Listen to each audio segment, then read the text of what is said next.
তানে একটা প্রমাণ দাও কোন মুসলমান নারাই তাকবীর আল্লাহু আকবার বলে মন্দিরের উপরে ঝান্ডা টাঙিয়েছে ইসলামের? একটা পাবে না। আরে নজির লাও, বাংলাদেশে মাদ্রাসা তালবিল ইলমরা মন্দির পাহারা দিয়েছে, জোরে বলুন সুবহানাল্লাহ, যাতে এদের কোনো ক্ষতি না হয়। আরে উলামারা আর মাদ্রাসা তালবিল ইলমরা হিন্দু ভাইদের ঘর পাহারা দিয়েছে, কেউ আক্রমণ করবে না। বড় কষ্ট লাগে। আরে মুসলমানকে তোমরা গালি দাও, ভেবে দেখো। मैं तो कहता हूं अरे अंध भक्तों कहां चले गए तुम लोग? तिरुपति मंदिर में जो लड्डू बटा जाता है लैब के अंदर पकड़ा गया, उसके अंदर गाय का चर्बी लगाया गया, सुअर का चर्बी लगाया गया, मछली का तेल इस्तेमाल किया गया उस घी के अंदर। अभी अगर ये कंपनी कोई मुसलमान का होता तो अभी तो पाकिस्तान बांग्लादेश कहां कहां जोड़ जाते इनके साथ। কতগুলো যোগ আসতো তা ঠিক নাই, কিন্তু কোম্পানিটা হচ্ছে একজন অমুসলিম ভাই। বাংলার রাজনীতিবিদরা মনে মনে করছে এই আলেমরা শুয়ে আছে, এরা কিছুই জানে না। বিজেপির একটা নেত্রী, তার নাম হচ্ছে নাজিয়া ইলাহি খান, কোর্টের উকিল মেয়েটা। এই হারামের আওলাদ, এর খোঁজলেন, এর জন্ম এর নসলের গোলমাল আছে। ये একটা বক্তব্যে বলেছে মুসলমান अगर कोई दुकान खोलेंगे तो मोहम्मद सुअर नाम रखो, नाउजुबिल्लाह বলেন। গোটা আলেম সমাজ দেখছে, পশ্চিম বাংলার মানুষ দেখছে এই ভিডিও, খামুশ বসে আছে। মুম্বাইকে দেখে, মুম্বাইয়ের মুসলমানকে, মহারাষ্ট্রের মুসলমানকে দেখে শিক্ষা নেওয়া দরকার। গতকাল থেকে মুম্বাইকে অচল করে দিয়েছে। কয়েক লাখ মুসলমান রাস্তার উপরে, একজন বিজেপির সাংসদ মুম্বাইয়ের আর একজন সাধু আল্লাহর রসুলের বিরুদ্ধে গুস্তাখি করেছে। এরা রাস্তায় নেমেছে, তারা ক্ষমা চাইতে বাধ্য হয়েছে। नजिया इलाही खान, कान खुलकर सुन लो, अगर तुम सोचती हो कि बंगाल के मुसलमान सोया हुआ है, मैं कुछ भी बोल दूंगी, ये लोग सोया हुआ है, तो ये समझ लेना जंगल में जब खामोशी आती है और कोई सोचता है कि शेर सो गया, तो समझ लेना शेर अगला कदम ले रहा है और एक ऐसा दिन आएगा, कलकत्ता के अंदर ऐसे भूचाल लाएंगे इंशाअल्लाह, तुम बंगाल में रह नहीं सकती, तुम्हें बंगाल से भगाएंगे इंशाअल्लाह। नारे तकबीर, नारे तकबीर। এই মেয়েটা প্রতিনিয়ত আল্লাহর রাসূল আর মুসলমানের সম্পর্কে খারাপ মন্তব্য করছে। কিছুদিন আগে আমি আমাদের একটা সংসদের বিরুদ্ধে বলেছিলাম, কলকাতার একটা হাইকোর্টের উকিল মুসলমানদের, সে দেখছি আমাকে নিয়ে ভিডিও বানিয়েছে। একে জেলে ভরা দরকার, এখনো সরকার বাইরে রেখেছে। তো আমি তার পরিবারকে বলবো, কলকাতায় ভালো যদি কোনো ব্রেনের ডাক্তার থাকে একে দেখাও, আর যদি না থাকে আমার বর্ধমানে ওম প্রকাশ ওপি সিং এখন সব থেকে বড় ব্রেনের ডাক্তার, তো ওই উকিলকে নিয়ে বর্ধমানে পাঠাও, আমি খরচা করে দেখিয়ে দেব, নাহলে পরবর্তীতে এই হারামখোর গু খেতে পারে। আমি বুঝতে পারলাম যে নিশ্চয়ই গোবরখোর আর মুতখোর হবে। আরে আমাদিকে বলছে ये मुसलमान गोश्तखोर है, ये तो अल्लाह का करम है, हम गोबरखोर और मूतखोर नहीं है। নাজিয়া ইলাহি খান, তুমি যে ভাষাগুলো ইউজ করছো সাবধান করছি। আর আমি রাজ্য সরকারকে বলবো, আপনারা মনে করেন না এই বিজেপি নেত্রী মাথায় তিলক লাগিয়ে মুসলমানের নাম নিয়েছে, নাম রেখেছে মুসলমান, আর ইসলামের বিরুদ্ধে আর রাসূলের বিরুদ্ধে বলবে আর মুসলমান চুপ করে বসে থাকবে। যেদিনে আমরা কলকাতায় নামবো, যেদিন এই মৌলবি শওকতের বেটা যেদিনে আওয়াজ তুলবে আর কলকাতায় দাঁড়াবো, সরকারকে পর্যন্ত কাঁপিয়ে দেবো, তাকে 2 ঘন্টার মধ্যে দেশ ছাড়া করব ইনশাল্লাহ। কি করে ভাবতে পারে গুস্তাকে রসুল মোহাম্মদ সুর। अरे हरामेर औलाद नाजिया इलाही खान, तुम हराम की औलाद हो। अगर हिम्मत है तो तुम मीडिया वालों को बोलो हमारे सामने बैठने के लिए, हम प्रूफ कर देंगे कि तू हराम की औलाद है। और ये नहीं प्रूफ कर पाया तो मैं हिंदुस्तान के अंदर तकरीर नहीं करूंगा इंशाअल्लाह। बड़ी दुख की बात है, बड़ो कष्टेर विषय, প্রতিনিয়ত খারাপ কথা বলছে ইসলামকে নিয়ে, মুসলমানকে নিয়ে। আপনারা দেখতে পান না ফেসবুকে, ইউটিউবে কিভাবে এই মেয়েটা কথা বলছে, আর মনে করছে যে এই মৌলবীরা কিছু করতে পারবে না, মুসলমান জেগে আছে। তুমি মনে রাখো, যেদিনে রাস্তায় নামবো তোমাকে এই বাংলায় থাকতে দেবো না, তোমার বিহারে বাড়ি, বিহারে পাঠাবো তোমাকে, বাংলার মাটিতে তোমাকে টিকতে দেবো না। বড় কষ্টের বিষয়, এইগুলো জেনে রেখে দিবেন। নাজিয়া ইলাহি খানকে বলবো, আরে হারামের আওলাদ, ইসলাম রসুল যদি খারাপ হতো, ইসলাম যদি এতই খারাপ, তাকিয়ে দেখ পৃথিবীর শ্রেষ্ঠ ব্রেক ড্যান্সার মাইকেল জ্যাকসন কি দেখে ইসলাম কবুল করলো, জোরে বলুন সুবহানাল্লাহ। পৃথিবীর শ্রেষ্ঠ বক্সিং ফাইটার মাহমুদ আলী আল্লাহর রসুলের আখলাক দেখে ইসলাম কবুল করেছে। মোহাম্মদ ইউসুফ ইউহানা, আজকে ইউসুফ ইউহানা থেকে মোহাম্মদ ইউসুফ হয়ে গেল, ক্রিকেটার ইসলাম কবুল করেছে। এদের আখলাক আর চরিত্রকে জিজ্ঞেস করো, এরা কি দেখে ইসলাম কবুল করেছে। আমি বলে যাচ্ছি, একটা মৌলবীর মুখ থেকে শুনিয়ে দেন কেউ রামের বিরুদ্ধে কোনো খারাপ কথা বলেছে? বলেছে আজ পর্যন্ত? বলেনি। একটা প্রুফ দেখাও, আর আমি মুসলমানকে নিষেধ করে যাব, কারো ধর্মকে গালি দিও না, এটা রাসূল সাল্লাল্লাহু আলাইহি সাল্লামের হাদিস। কারো দেবদেবীকে গালি দিও না, কারো ধর্মকে গালি দিও না, সে তোমার আল্লাহকে গালি দিবে। আর এই হারামখোরের আওলাদরা 24 ঘন্টা ইসলামের বিরুদ্ধে গালি দিচ্ছে। তবে একটা কথা বলে দিই, যে জিনিসের চর্চা বেশি সেই জিনিসের দাম বেশি, জোরে বলুন সুবহানাল্লাহ। পৃথিবীতে এখন সব থেকে বেশি চর্চা কার? কার? দাড়ি, টুপি, ইসলাম, হাদিস, কোরআন, মাদ্রাসা, মসজিদের।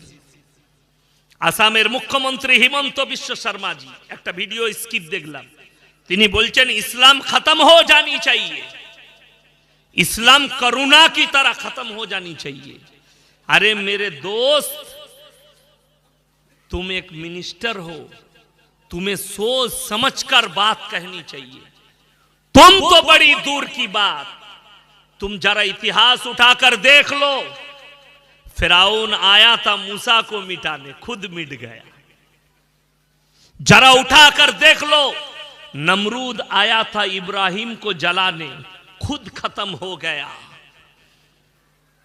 अल्लाह की कसम, अल्लाह रसूल अल्लाहर हबीब सल्लल्लाहु अलैहि वसल्लम কাবা ঘরে কোরআন পড়ছেন। কোথায় বললাম? কাবা ঘরে। আজকে তো পৃথিবীতে 250 কোটি মুসলমান, তখন মুষ্টি কত? 20টা 30টা 40টা মুসলমান মক্কায়। আল্লাহর হাবিব কোরআন পড়ছেন কাবা ঘরে। বেঈমান কাফেররা বাইরে তবলিগ শুরু করেছে, কিসের? وقال الذين كفروا لا تسمعوا لهذا القرآن والغوا فيه لعلكم تغلبون। হে লোকেরা শোনো, নবী যে কোরআন আবৃত্তি করে সে কোরআন তোমরা শ্রবণ করো না, হাততালি মারবে আর কানেতে আঙ্গুল দাও। আল্লাহর কসম, তারপরও ইসলামকে রুখতে পারেনি, পৃথিবীতে ছড়িয়েছে। জোরে বলুন সুবহানাল্লাহ। আল্লাহ রাসূল সাল্লাল্লাহু আলাইহি সাল্লামের আখলাক আর চরিত্রের দ্বারা ছড়িয়েছে, আখলাক আর চরিত্রের দ্বারা। একটা মুসলমান নাজিয়া ইলাহি খানের মতো হারামের আওলাদকে বলছি, তুমি হিন্দু পারবেন না, আপনাকে কিভাবে ডেকেছে, জাল দিয়ে ঘেরে দিয়েছে। আজকে একটা ইমাম জুম্মায় বায়ান করলে সমাজ বিরোধী যদি পাপের কথা বলে, লটারির বায়ান করে, সেই ইমামকে তাড়িয়ে দেওয়া হয়। কোন ইমাম যদি সুদের বায়ান করে, সুদখোররা তাড়িয়ে দেয়। কোন ইমাম যদি জিনা করার বায়ান করে, জিনাখোররা তাড়িয়ে দেয়। আর এরা রাস্তায় চায়ের দোকানে বলে, আরে ইয়াসিন সাহেব হক কথা বলে। তোর ইমামকে অধিকার দিয়ে দেখ, ইয়াসিন সাহেবের থেকে ভালো হক কথা বলো। ইমাম সাহেব বলতে পারে না, সকালে তাড়িয়ে দেয়। আমার বর্তমান জেলার কথা বলছি, জায়গার নাম করবে না, ইউটিউব আর ফেসবুকে যাবে কালকে বায়ানটা। ইমাম সাহেব খালি রমজান মাসে গ্রামের মোড়ল দাঁড়িয়ে জানাজার ময়দানে এলান করছে, যারা মেহমান এসছেন খানা খেয়ে যাবেন, খানার ব্যবস্থা। ইমাম সাহেব মাইক নিয়ে কেড়ে নিয়ে বলল, রমজান মাসে খানার এলান করা হারাম। সকালবেলায় মসজিদ কমিটি ইমামকে তাড়িয়েছে। সেই ইমামকে হয়ে গেল। তারপরে ওই এলাকায় আমার জলসা ঈদের পরে এক সপ্তাহের মধ্যে আমি জলসাই বলে দিলাম, ঈদের রমজান মাসে খানা তো দূরের কথা, রমজান মাসে মাইয়াত বাড়িতে খানা রান্না করা হারাম। তখন সবাই বলছে হুজুর একদম হক বলেছে। ভাই আমি বললে হক আর ইমাম বললে তারাবি কেন বলুন তো? ও তো জানে ইয়াসিন সাহেব আমার আজকে চাকরি যাবার ভয় আছে। আমাকে যদি বলেন এত কড়া ভাষণ দিবেন না, আমি নেমে পালিয়ে যাবো, গাড়ি রেডি আছে, পয়সা ফেক, তামাশা দেখ।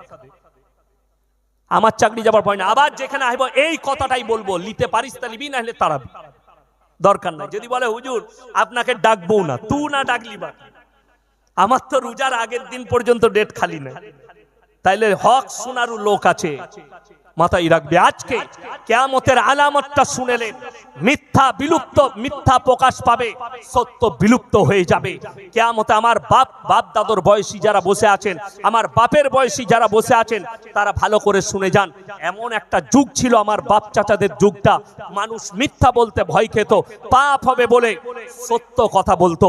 আজকে মানুষ মিথ্যা বলতে ভয় খায়, সত্য বলতে ভয় খাচ্ছে, কেউ কলারটা টিপে ধরবে বলে। কিয়ামতের আলামত বলে দিই, বলাগড় বাজারে একটা গরিবের ছেলে ভিক্ষা করে খায়, 10 টাকা দেন, 5 টাকা দেন।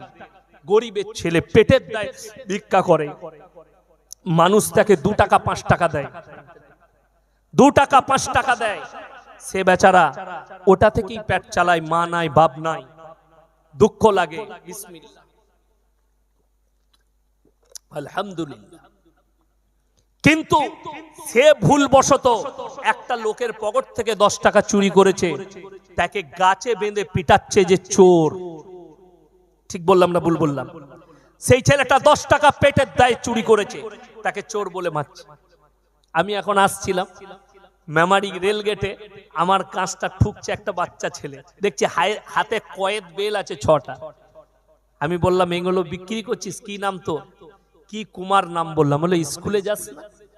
বললে আমরা গরিব, আমার কেউ নেই। আমি বললাম কত করে বিক্রি করছিস? বললে 25 টাকা করে। আমরা সব দিয়ে দে। আমি বললাম কত হচ্ছে বল? বলছে 125 টাকা হলো। আমি বললাম 200 টাকা রেখে দে, 75 টাকা তুই খাবি আর স্কুলে যাবি। এই ছেলে যদি পকেট থেকে 10 টাকা চুরি করে, তাকে গাছে বেঁধে সমাজ পিটায়, ছেলেটা চোর, ছেলেটা বড় হয়ে চোর হবে। অথচ যারা আমাদের কমের টাকা, গরিবের টাকা, হাজার হাজার কোটি টাকা যারা চুরি করছে, তাদেরকে স্টেজে ডেকে গলায় মালা পরিয়ে বলছে সমাজ। समझदारों के लिए इशारा काफी है। যারা শিক্ষিত হবে, জ্ঞানী হবে, তারা আমার ইশারা বুঝতে পেরে গেছেন আমি কাকে চোর বলতে চাইছি। আমি অরিজিনাল চোরকে চোর বলতে চাইছি, যে পেটের দায়ে 1 টাকা চুরি করেছে, এটা আসল চোর নয়। যে নিজের কওমের মালকে চুরি করে খাচ্ছে, অথচ তাকে স্টেজে ডেকে গলায় মালা পরিয়ে তাকে সমাজসেবী বলছেন, এইটাই হচ্ছে কিয়ামতের মারাত্মক আলামত। আর একটা আলামত শুনেলেন, শিক্ষিতরা বসে থাকবে আর ছোট লোক, অমানুষ, অশিক্ষিতরা দেশ চালাবে, এটা কিয়ামতের একটা আলামত। এটা পৃথিবী জুড়ে প্রকাশ পাবে। তা না হলে আরবের মতো জায়গায় সালমান প্রিন্সের মতো একটা হারামের আউলাদ, যে সেখানে একটা কনসার্ট তৈরি করেছে, গানের কনসার্ট হয়েছে, যেখানে ন্যাংটো মেয়েরা গান বাজনা করেছে, আর পেছনে কাবা শরীফের ফটো দিয়ে, স্ক্রিন দিয়ে সেখানে তাদের ছবিগুলো উঠছে। আপনি ভাবতে পারেন, আপনাদের মনে মনে হবে সৌদি আরবের মানুষ এটা করতে পারে? শুনেলেন সালমান পিরিস কিংবা তার বাপ দাদো তারা অরিজিনাল আরবিয়ান নয়। রাসূলের হাদিস আছে যারা অরিজিনাল আরবিয়ান মক্কা মদিনার বাসিন্দা হবে তারা কিয়ামত পর্যন্ত পদভ্রষ্ট হবে, এটা রাসূলের হাদিস। কিন্তু যারা অন্য দেশ থেকে এসে আরবিয়ান সেজেছে তারা পদভ্রষ্ট হবে। আর কিয়ামতের আলামত এগুলোই। নগ্নতা সমাজের কাছে ব্যাপক আকার নিয়ে নিবে। নগ্নতা কিয়ামতের আলামতের মধ্যে একটা আলামত, রাস্তাঘাটে নারী পুরুষ কুকুরের মতো জিনা করবে। তাদের কাছে জাত বিচার থাকবে না, ধর্ম বিচার থাকবে না, নিজের পার্সোনালিটি থাকবে না, সব শেষ করে ফেলবে। তারা হবে কুকুরের ন্যায়, নারী পুরুষ জিনা করবে।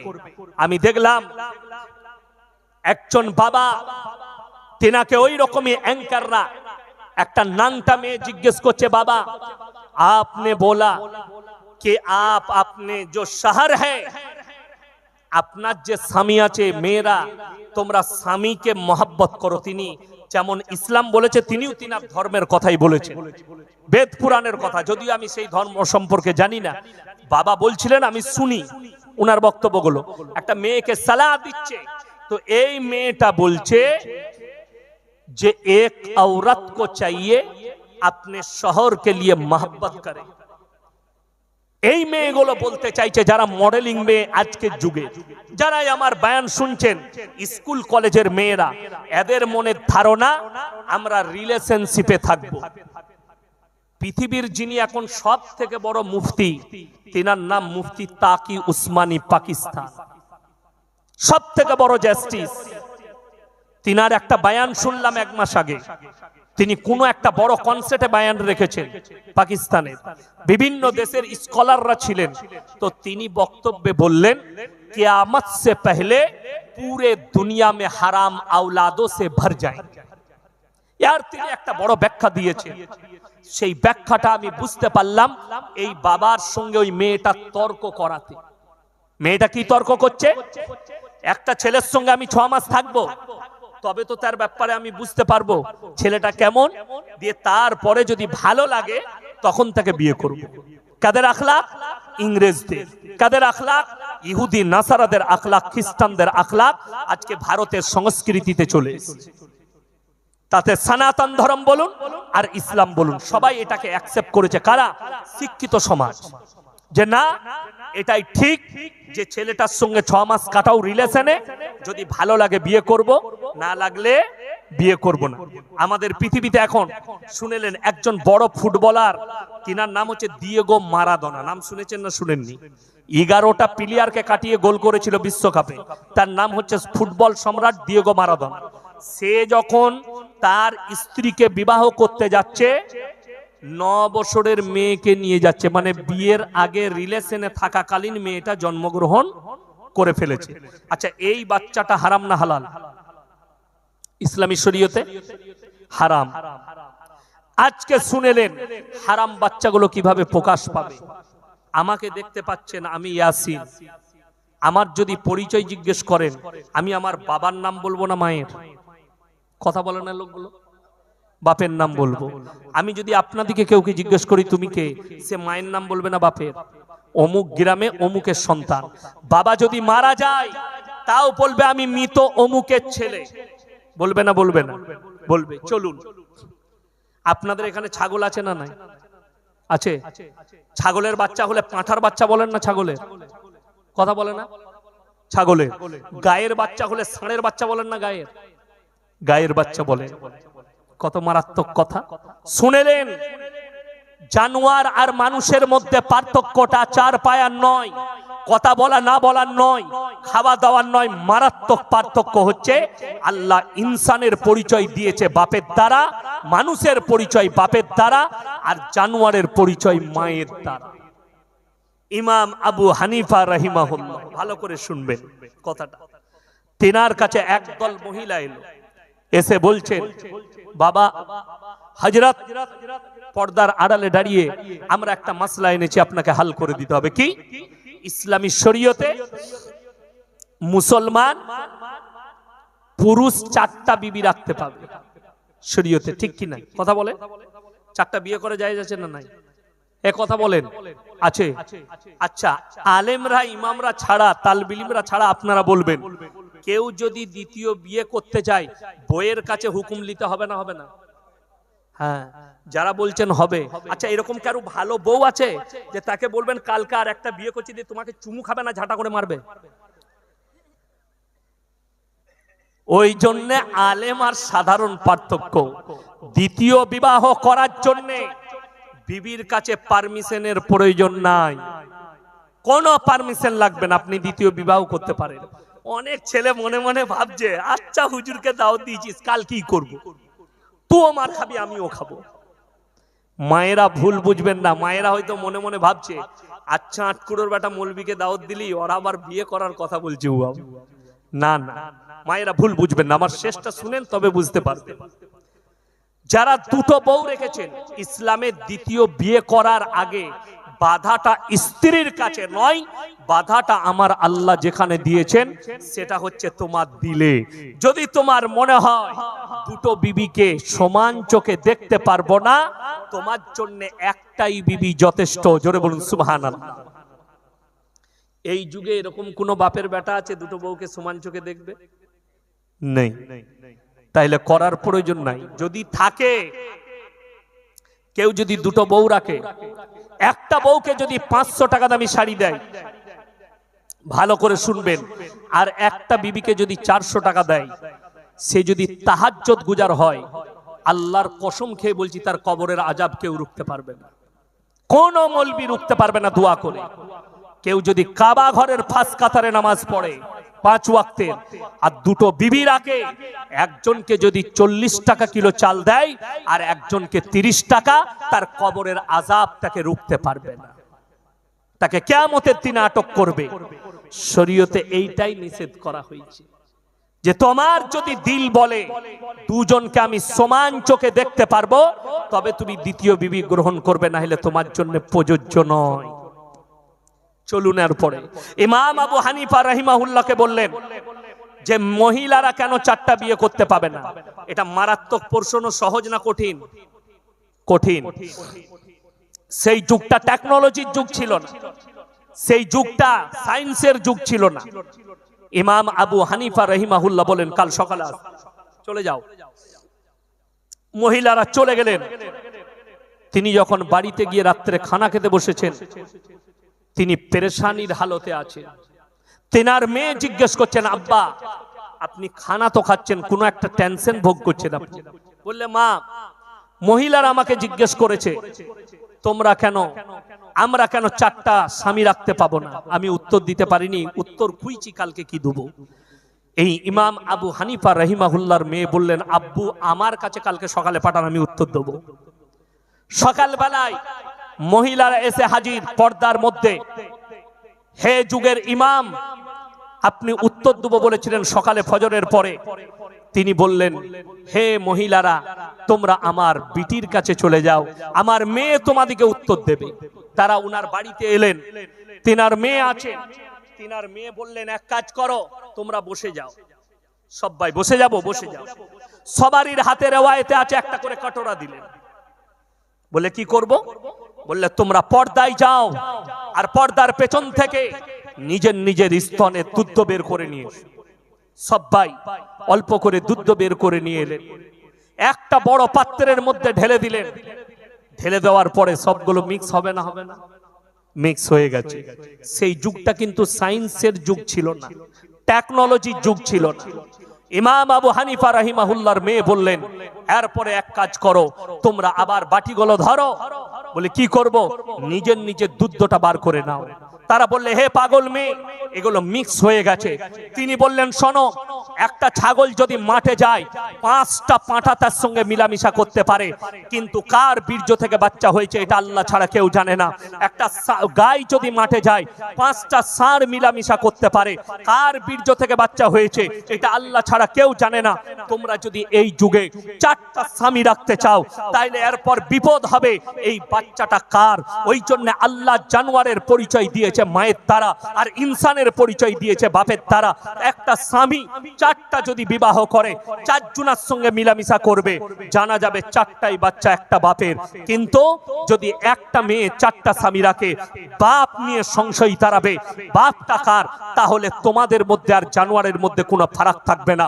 হে আমার যুবক যুবতী, হে আমার সমাজ, শোনো, আমেরিকা, লন্ডন, জাপান, জার্মান, উত্তর কোরিয়া, চাইনা, অস্ট্রেলিয়া, ব্রাজিল, নিউজিল্যান্ড, যতগুলো বেঈমান কাফেরের দেশ আছে, তারা তাদের পার্লামেন্টে পাস করিয়ে নিয়েছে যে এর পর থেকে যতগুলো বাচ্চা পয়দা হবে তারা নিজের মায়ের পরিচয়ও বাঁচতে পারবে।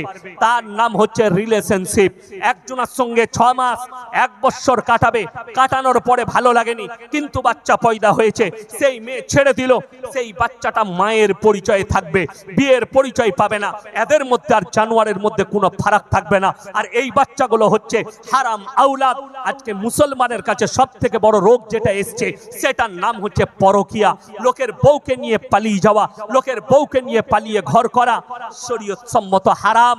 হুগলির লোক বর্তমানে বাস করছে লোকের বউকে নিয়ে পালিয়ে গিয়ে। বর্তমানে লোক হুগলিতে বালাগড়ে এসে বাস করছে লোকের বউকে নিয়ে পালিয়ে এসে। কিন্তু তোমার মসলা জানা নাই, যতক্ষণ পর্যন্ত আগের স্বামী তালাক না দিচ্ছে, ইদ্যত পালন না করছে, ততক্ষণ পর্যন্ত বিবাহ করা হারাম, নাজায়েজ।